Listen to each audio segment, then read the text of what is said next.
Hey everyone, First T here. Thanks for checking out this YouTube channel.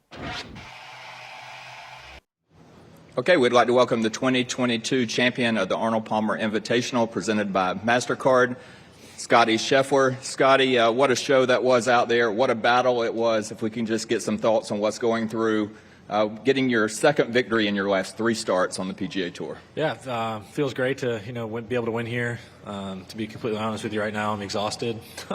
This golf course is a total beatdown trying to play. So I'm very pleased I didn't have to play any extra holes today. You moved to number 5 in the official world golf rankings, into the top 5 for the first time in your career. You move into number 1 spot in the FedEx Cup, and you're heading to the Players Championship. How does this change your goals now going forward? No, I wouldn't say too much. I don't really look too far ahead as it is. For me, I like being out here. I like competing, and I'm just going to keep doing what I'm doing. Just keep my head down, just try and hit good golf shots, and have some fun out here. All right, let's open it up to questions. We'll start with Doug Ferguson. A couple things, Scottie. First of all, can you kind of go through the options and the hopes that you had on 15 and 16 as you played those holes? So 15. It is so hard to get the ball in the fairway on that hole. I tried to hit a kind of a slice driver, and I just towed it, and it came out with not as much cut as I needed to. And then I actually had somewhat of a shot out of that pine straw. I was trying to hit like this low hook runner, get up there around the green somewhere, and I don't know what happened. It just didn't come out. There was some pine straw in front of me that I couldn't move. There was a leaf behind my ball. It's kind of one of those deals where there wasn't a huge penalty if I didn't pull it off.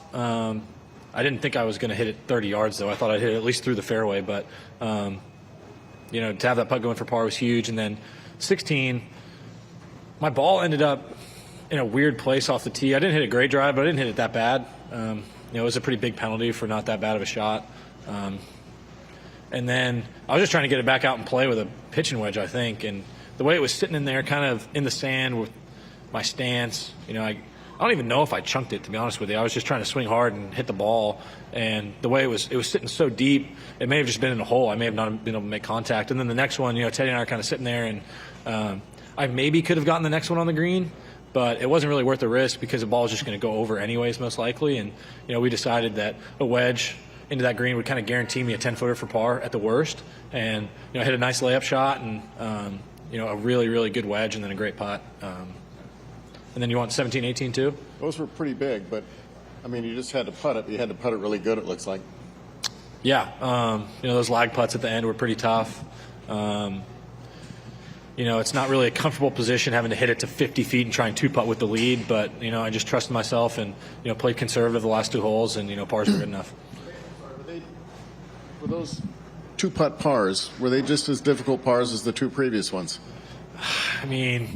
The one on, 15 and 16, 15 was brutal. I got up and down from like 150 yards out of the rough, and then 16's an easy par 5, and so there's a little bit of shock when I have to lay up and try and make par from 65 yards versus going for the green in 2. It's, that was probably the most difficult just because I expected to have a really good look for birdie at the worst, and all of a sudden I'm grinding for par. So for me to stay in it mentally and just kind of keep grinding on that hole was huge. Okay, let's go to Ewan, 4th row in the middle, and then over to Ron. Scottie, congratulations. Can you explain, please, if your mindset has changed post-Phoenix? When you win again so quickly after winning, it looks as if a switch has been flicked or something in your head. Is that a fair comment, or was it just a continuation of the same? I think it's just a continuation of what I've been doing, what I've been working on.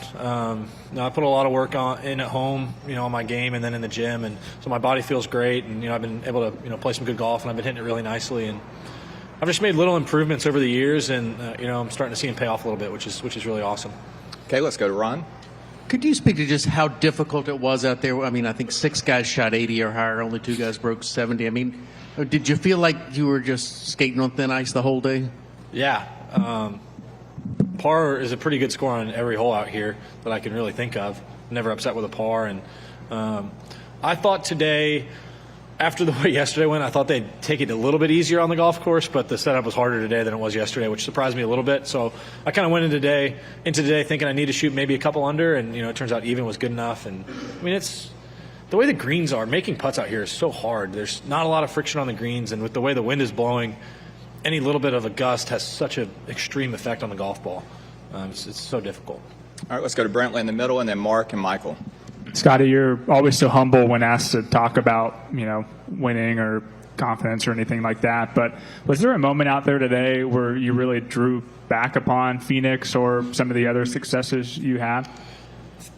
Yeah, I think, Teddy and I did a good job of kind of staying really patient today. I made some silly mistakes at the beginning of the round, some bogeys here or there, but, I kind of just kept telling myself that, basically that I was, I feel like I'm good enough to win. And so I don't really have to do anything crazy. I just have to play good golf. And today was so challenging, and it's such a grind. I think mentally just staying in it was the most important thing. All right, Mark. Scottie, can you please explain? Your demeanor is very, very even keel. Maybe there's some stuff churning inside, obviously, but how does that manifest itself in a tough condition like this, like a U.S. Open type condition? And do you think that is an advantage to you because you remain kind of an even keel? Yeah, I'm glad it looks pretty even keel from the outside. I think I'm pretty fiery on the inside. When you get on such difficult golf courses like this, you just have to kind of keep your head down and know that mistakes are going to come. You're going to get bad breaks. You're going to hit really good shots that turn out really bad. And it's just stuff that's going to happen out here just because the golf course is so difficult. And, today and, really all this week, I did a good job of just keep fighting back. Really just kind of battling the golf course the whole time. Okay, Michael. Thank you. Scottie, just to follow up on that same theme, you've got a really difficult golf course, and guys like Gary Woodland and Rory McIlroy, Graham McDowell, guys have won U.S. Opens. I know it's not a U.S. Open, but just in terms of the difficulty, did it sort of feel like one? Definitely on the weekend with the way the wind was and, how fast the greens were. Like I said earlier, I was surprised they continued to push the setup today. The greens I think were faster than they were yesterday, which really surprised me because, yesterday borderline got out of hand, and today was just brutal again. So it was definitely pretty difficult. All right, Edgar. Yes, Scottie, you said you're glad it looks even-keeled even though it isn't, but you thrived at the Ryder Cup. Phoenix is a nuts scene, and then this golf course is a whole nother level. What does it tell you about yourself and your ability to kind of handle this kind of difficult situations? I think so. Deep down, whatever I'm doing, I'm really competitive in it. It seems like my wife will tell you that I'm competitive when we're playing board games or whatever we're doing. I'm usually really competitive, and so when the conditions get really tough and the fields get really good, I think I get excited. That's why I practice. I practice to come out here and compete. I work hard, and being in these moments is really fun. And I kind of like the challenge of harder golf courses and harder conditions. Okay, let's go over back right. Could you tell us a little bit about your battle with Victor Hovland and also your views on him both as a competitor and a player? Well, first of all, Victor's just a tremendous player. He hits the golf ball so solid, and he doesn't really have any weaknesses in his game. He just hits it really good, and he putts it good. His chipping is improving so quickly, and he's a tough competitor. And we had some battles with him at the Ryder Cup this year. This was the first time we've been down the stretch together, and he's won a few times out here. He's an extremely talented guy, and I'm very pleased to be able to come out on top this time. But I'm looking forward to battling with him again in the future. Okay. Additional questions? Let's come back to Doug. What do you think allowed you to win today? Two-putt in 18, I guess. Honestly, I don't really know. I had my head down all day. I kind of just tried to stay patient, and I didn't make any mistakes on the back nine. I would say that's probably really where I'd credit the win. I guess my last bogey was number 9. And then the back nine, I had 1 birdie and 8 pars, which was pretty difficult. And I'd say I'd probably give credit to that. And I also wanted to see if there's any way you could compare this with Phoenix, that being your first win. But just was there any more sense of this being more rewarding, given the nature of the test that you had to endure? Yeah, Phoenix was a little bit different. Going down the stretch, you're having birdie looks on pretty much every hole on the back nine, and out here, other than probably number 12 and 16 and maybe 4, you're trying to just make a par on every other hole on this golf course. And so it's just a totally different golf course, different atmosphere, and I'm pretty pleased to be able to win on 2 very different types of tournaments. I don't know, winning's pretty fun regardless. So I'm not going to choose favorites. Okay, over here, Adam. Scottie, what is your relationship? Did you ever get to meet Mr. Palmer? Did you play Arnold Palmer Cup? And when's the first time you ever played this course? So the Palmer Cup was the college team event, right?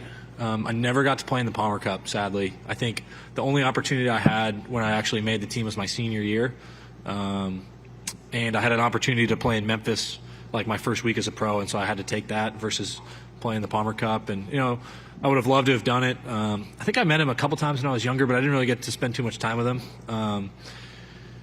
It's just one of those things you kind of watch his legacy, and he's such a great guy on the golf course and off the golf course. And so the work he's done, whether it's here at Bay Hill through the Palmer Foundation, he's really just a really special person that we all look up to. Okay, let's go Mark, and then over to Bill.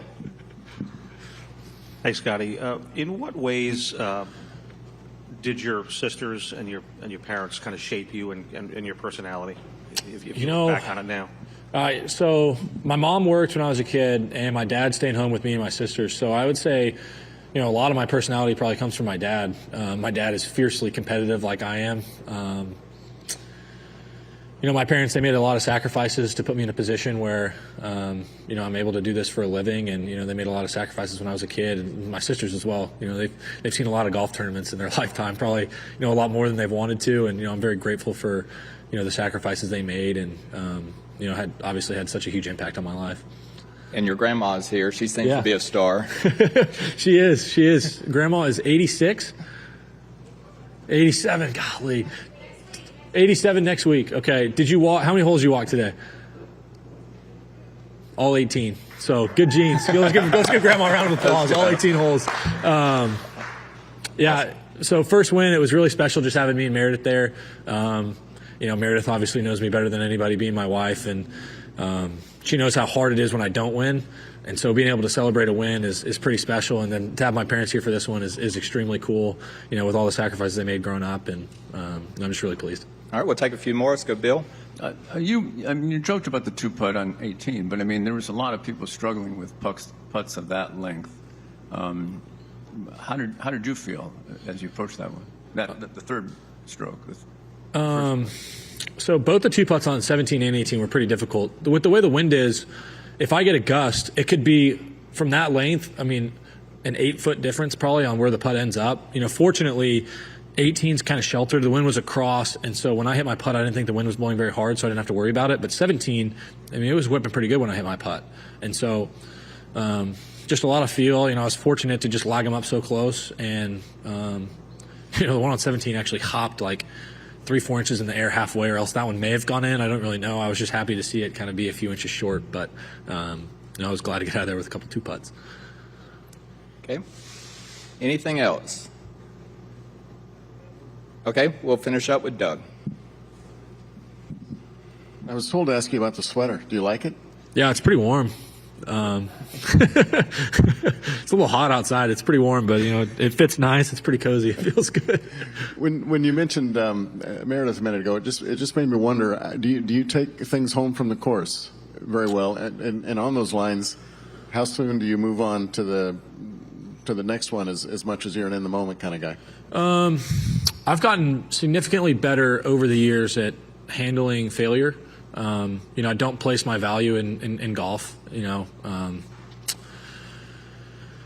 It's kind of a tough balance because I spend so much of my time trying to improve and to be good at this game, and you really got to look at the motivation for why I play. For me, I have a relationship with Jesus Christ, and that's why I play golf. I'm out here to compete because that's where He wants me, and He's in control of what happens in the end. And so just really staying the course and staying faithful, and letting Him be the guidance for me versus anything that I do. That's not my value. That's not where I place my value. Meredith's not going to look at me any differently if I win 50 times out here, if I lose my card next week or whatever it is, or get kicked off the tour. I'm very fortunate to have people around me that love me just the way that I am, and getting to go home to that is really special. Meredith's got the same smile whether or not I shoot 86 or 66. It doesn't really matter to her. So I'm very fortunate for that. All right, congratulations once again to Scottie Scheffler. Thank y'all. Appreciate it, guys.